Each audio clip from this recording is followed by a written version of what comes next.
So here we are. We're going to talk a little bit today about why Jesus fasted. So if you've been following along with this, I first talked, a lot about why we fast spiritually and what it means in the Bible to fast. Okay. Then I talked about, the history of fasting and its benefits in health and the different types of fast, which is what we just spoke upon. And now I also want to talk about, and wherever the concept that you watch these videos, maybe you watch them in different orders. I'm going to go back to talking a little bit more about why did Jesus fast? Okay. I talked about it a little bit in the first one, but I wanted to dive in a little bit more about it. Okay. I'm a believer, obviously, and Christ fasted as a part of his spiritual journey to set examples for us to do. Okay. It actually, the New Testament accounts for two significant instances when Jesus fasted. The 40 days in the wilderness, right, was the first one. Following his baptism, Jesus spent 40 days and 40 nights fasting in the wilderness.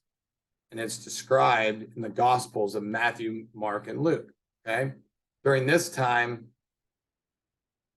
Jesus faced multiple temptations from Satan and relies on faith as a commitment to God's will for his life. And then the second one was the agony in the garden. And the night before he was going to be crucified, Jesus went to the garden of Gethsemane to pray, and I believe he experienced great anguish and distress while contemplating and impeding suffering what he was about to endure on the cross. Jesus sought solace in prayer and fasting as a state of spiritual communication with God. So there's numerous ways to understand Jesus fasting. It can be done in many ways, and I want to recap some of them that you can learn about this. Number one is spiritual preparation. Okay, Jesus fasts were periods of intense spiritual preparation every time. Okay, and his communion and fellowship with God. Fasting allowed him to focus on prayer, self-reflection, and alignment for his will with God's purpose. He was God, but he wanted to be in alignment with his Father's plans and purposes. Okay. Number two, example for his followers. Wanted to be an example for everybody, including the disciples, right? Jesus was fasting as an example, as I said, for the disciples and future believers. Okay. It really demonstrated the importance of self-discipline, the sacrifice of food, and really prioritizing his spiritual connection with God. That was meant for all of us. Okay. Third was temptation and triumph. During the 40-day fast in the wilderness, Jesus faced temptation after temptation after temptation. Okay. By resisting these temptations and relying on faith, he showed his commitment to God's plan and triumph over worldly temptation. That was the key. We all have to learn from that. Okay. And the fourth one was identification with human experience.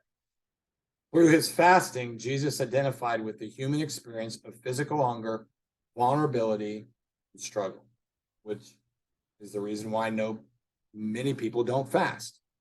It allowed him to connect with the challenges and the needs of the humanity on a deeper level. So it allowed us to understand what we would go through. He didn't do anything without wanting to know what we would experience. Okay. So overall, Jesus' fasting was to improve his relationship with God and his mission. Okay. It provided him clarity. It provided him strength. It provided him fortitude as he carried out his death, burial, and resurrection and the crucifixion, right? His fasting continues to serve us as believers as an inspiration. And it's encouraging us to go deeper with it, to have more spiritual depth and growth, to have more self-discipline and a deeper connection. So I hope that this encourages you to know that this session here was so that we can all know more about why Jesus fasted. Thank you guys for listening to the next session. God bless you. You can follow us at michaeldavidhuey.com or on all Hefluence on any platform. But let's connect. God bless you all.